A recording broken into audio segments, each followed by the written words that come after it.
Hi all welcome back. എന്തെല്ലാം വിശേഷം? എല്ലാവർക്കും സുഖമല്ലേ? അപ്പോൾ ഇന്നത്തെ നല്ലൊരു അടിപൊളിയായിട്ടുള്ള വെറൈറ്റി കോംബോ ആണ്. നമുക്ക് ബ്രേക്ക്ഫാസ്റ്റ് ആയിട്ടും ഡിന്നറൊക്കെ ആയിട്ട് വെറൈറ്റി ആയിട്ട് ട്രൈ ചെയ്ത് നോക്കാൻ പറ്റിയിട്ടുള്ള ഒരു അടിപൊളി ആയിട്ടാണ് കേട്ടോ. അപ്പോൾ നമുക്ക് പെട്ടെന്ന് തന്നെ വീഡിയോയിലേക്ക് പോയാലോ? വീഡിയോയിലേക്ക് പോകുന്നതിന് മുന്നേ ആയിട്ട് നിങ്ങൾക്ക് ഈ ചാനൽ ഇഷ്ടപ്പെടുന്നുണ്ട് എന്നുണ്ടെങ്കിൽ പ്ലീസ് സബ്സ്ക്രൈബ് ചെയ്ത് സപ്പോർട്ട് ചെയ്യണേ.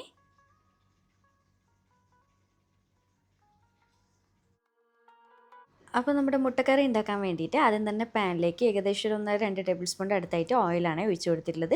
പിന്നെ 1-2 ചെറിയ പീസ് അളവിൽ ഗ്രാമ്പും പട്ടയും ഒരു കുഞ്ഞു ഏലക്കയും എല്ലാം ചെറുതാണെങ്കിൽ 2 എടുത്താൽ മതി കേട്ടോ. വലുതാണെങ്കിൽ ഒരെണ്ണം മാത്രം മതി. ഏറ്റവും ശ്രദ്ധിക്കേണ്ട കാര്യം ഈ ഒരു സ്പൈസസ് കൂടി കഴിഞ്ഞ് കഴിഞ്ഞാൽ കറി ടേസ്റ്റ് ഉണ്ടാവില്ല, ഭയങ്കര ഒരു കുത്തുന്ന ഫ്ലേവർ വരും. അപ്പോൾ മാക്സിമം കുറച്ചിട്ട് ഇടാൻ നോക്കണേ. പിന്നെ ഇതിലേക്ക് 2 സവോളയും ഏകദേശം ഒരു 8-9 അല്ലി വെളുത്തുള്ളി ചെറുതാണെങ്കിൽ, പിന്നെ ഒരു ബൾബ് വെളുത്തുള്ളിയുടെ പകുതിയാണ് എടുത്തിട്ടുള്ളത്. പിന്നെ ഒരു കുഞ്ഞു പീസ് അളവിൽ ഇഞ്ചിയും എരിവിന് ആവശ്യമായിട്ടുള്ള ഒരു 5-6 പച്ചമുളകും ഒരു തണ്ട് കറിവേപ്പിലയും കുറച്ച് മല്ലിയില ഏകദേശം ഒരു 1/4 കപ്പിൻ്റെ അടുത്തായിട്ട് മാത്രമേ എടുത്തിട്ടുള്ളൂ. പിന്നെ ഏകദേശം ഒരു 1/4 കപ്പ് അണ്ടിപ്പരിപ്പും കൂടി എടുത്തിട്ടുണ്ട് കേട്ടോ. അത് കുതിർത്തൊന്നും വെച്ചിട്ടില്ല, ഡയറക്റ്റ് ഇടാണ് ചെയ്തിട്ടുണ്ടായത്. പിന്നെ ഒരല്പം ഉപ്പും കൂടി ചേർത്തിട്ട് എല്ലാം കൂടി ഒന്ന് നന്നായിട്ട് വഴറ്റിയെടുക്കുക എന്ന് പറയുമ്പോൾ ഒരുപാട് അങ്ങനെ ഓവർ സോഫ്റ്റ് ആവൊന്നും വേണ്ട. നമുക്ക് എല്ലാത്തിൻ്റെ ഒരു പച്ച ടേസ്റ്റ് ഒന്ന് മാറിക്കിട്ടുക, അത്ര മാത്രം മതി കേട്ടോ. ഫ്ലെയിം കുറച്ച് വെച്ചൊന്ന് വഴറ്റിയെടുക്കുക.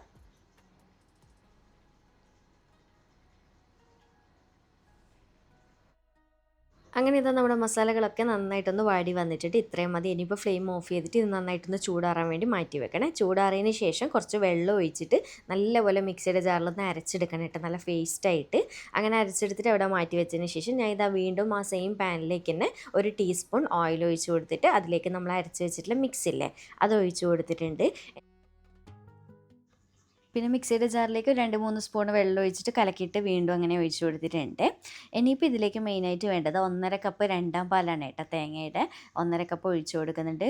പിന്നെ ഇതിലേക്ക് 1 ടീസ്പൂൺ കുരുമുളക് പൊടിയും ഒരു 1/4 ടീസ്പൂൺ ഗരം മസാലപ്പൊടി ഒരുപാട് കൊണ്ട് കേട്ടോ, നമ്മൾ സ്പൈസസ് ഓൾറെഡി ഇട്ടിട്ടുണ്ടല്ലോ.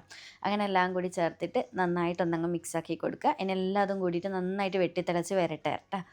പിന്നെ ഈ ഒരു കറി എന്ന് പറയുന്നത് ഒരുപാട് ലൂസായിട്ടുള്ളതല്ല, അത്യാവശ്യം തിക്കായിട്ടുള്ളൊരു കറിയായിട്ടാണ് കഴിക്കുക.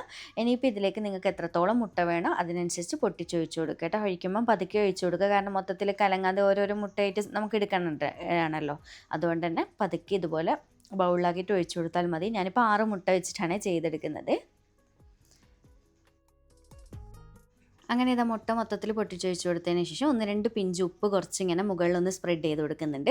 അതുപോലെ തന്നെ 1-2 പിഞ്ച് കുരുമുളക് പൊടിയും കൂടി ഒന്ന് നമുക്ക് ആ ഒരു മുട്ടയിലൊന്ന് ഫ്ലേവർ പിടിച്ച് കിട്ടാൻ വേണ്ടിയിട്ടാണ് കുറച്ച് ഇതുപോലെ സ്പ്രെഡ് ചെയ്ത് കൊടുക്കാം. എന്നിട്ട് ഇതാ ഞാൻ അടച്ച് വെച്ച് കൊടുക്കുന്നുണ്ട്. ഒരു ലോ ഫ്ലെയിമിലിട്ടിട്ട് നമുക്ക് മുട്ടയൊന്ന് കുക്കായി കിട്ടുന്നവർ ഒരു 4-5 മിനിറ്റ് ഒന്ന് കുക്ക് ചെയ്തെടുത്താൽ മാത്രം മതി കേട്ടോ. അങ്ങനെ ഇതാ നമ്മുടെ മുട്ടയും നല്ലപോലെ കുക്കായിട്ടാണ്, നന്നായിട്ട് തിളച്ച് വന്നിട്ടുണ്ട്. ഇത്രയും മതി. ഇനിയിപ്പം ഒരുപാട് ലൂസായിട്ടുള്ളൊരു കറിയല്ല ഇത്, അത്യാവശ്യം തിക്കായിട്ടുള്ളൊരു ഗ്രേവിയാണ്. അപ്പോൾ ഇത്രയും മതി. ഇനിയിപ്പോൾ ഇതിലേക്ക് ലാസ്റ്റ് 1/2 കപ്പ് നല്ല കട്ടിയുള്ള തേങ്ങാപ്പാൽ ഒഴിച്ച് കൊടുക്കണം കേട്ടോ. ഇതും കൂടി ആകുമ്പോൾ കറക്റ്റ് ആ ഒരു ഫ്ലേവറും ടേസ്റ്റൊക്കെ വരിക. ഒരുപാട് കൂടേണ്ട, 1/2 കപ്പ് മാത്രം മതി. നല്ല കട്ടിയിൽ തന്നെ പിഴിഞ്ഞിട്ട് ഒഴിച്ച് കൊടുക്കാം. പിന്നെ ലാസ്റ്റ് ഇതാ കുറച്ച് കറിവേപ്പിലയും മല്ലിയിലയും കൂടി ഇട്ടിട്ട് ഇത്രയേ ഉള്ളൂ പരിപാടി. നമ്മുടെ കറി റെഡി ആയിട്ടുണ്ട്. ഇനി ഒന്ന് തിള വരാൻ തുടങ്ങുമല്ലോ, ആ ഒരു ബബിൾസ് വന്ന് തുടങ്ങുന്ന സമയം തന്നെ ഫ്ലെയിം ഓഫ് ചെയ്യുക കേട്ടോ, കാരണം ഒരുപാട് സമയം ഒന്നാം പാൽ ഒഴിച്ച് കഴിഞ്ഞാൽ വെക്കേണ്ട ആവശ്യമില്ല. ഇത്രയേ ഉള്ളൂ, നമ്മുടെ കറി റെഡി ആയിട്ടുണ്ട്.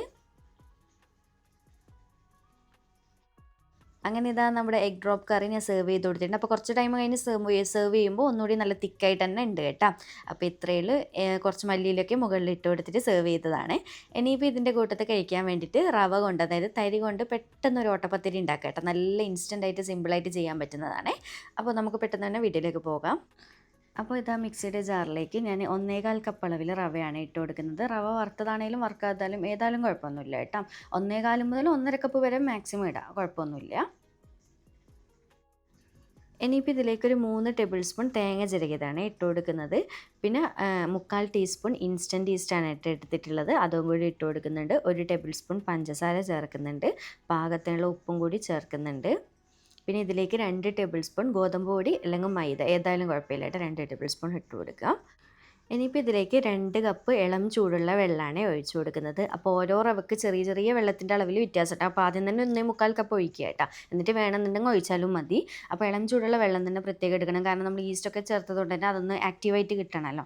അങ്ങനെ ഇതാ വെള്ളം കൂടി ചേർത്തിട്ട് നന്നായിട്ട് നല്ല ഫൈനായിട്ടൊന്ന് അടിച്ചെടുത്തിട്ട് ഇതാ ഈ ഒരു ബൗളിലേക്ക് ഒഴിച്ചു കൊടുക്കുന്നുണ്ട്.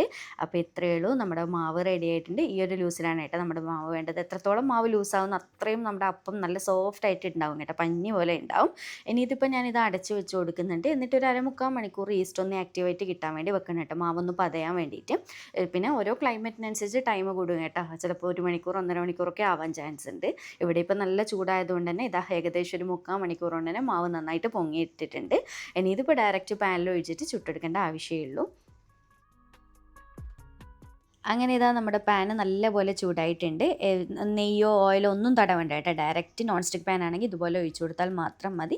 1 സ്പൂൺ ഒഴിക്കുക. ഒരുപാട് വലിങ്ങനെ ചുറ്റിച്ചെടുക്കുക ഒന്നും വേണ്ട കേട്ടോ, ഒഴിച്ചാൽ മാത്രം മതി.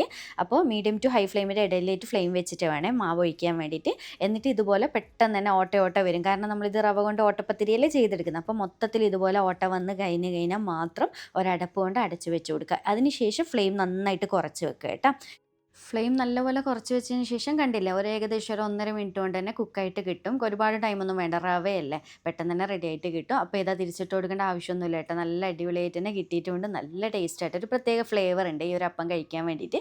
ഒന്ന് ട്രൈ ആക്കി നോക്കാം. ആ ഒരു മാവ് പൊങ്ങേണ്ട ടൈമല്ലേ ഉള്ളൂ, ബാക്കിയൊക്കെ സിമ്പിളായിട്ട് ഉണ്ടാക്കിയെടുക്കാൻ. അപ്പോൾ എന്തായാലും ഈ ഒരു കോംബോ ഇഷ്ടമാവും തന്നെ വിചാരിക്കുന്നുണ്ട്. രാവിലെയൊക്കെ റെഡിയാക്കാൻ പറ്റുന്നതും പിന്നെ രാത്രിയാണെങ്കിലും ഒക്കെ റെഡിയാക്കി എടുക്കാൻ പറ്റുന്ന ഒരു വെറൈറ്റി കോംബോ ആണ്. അപ്പോൾ ഏതാ വീഡിയോ ഇഷ്ടമാവും തന്നെ വിചാരിക്കുന്നുണ്ട്. ഇഷ്ടമാണെങ്കിൽ ലൈക്ക് ചെയ്യാനും ചാനൽ സബ്സ്ക്രൈബ് ചെയ്യാനും മാക്സിമം ഒന്ന് ഷെയർ ചെയ്തെടുക്കാനും മറക്കല്ലേ. വീണ്ടും ഒരു അടിപൊളി വീഡിയോ ആയിട്ട് കാണാം. താങ്ക്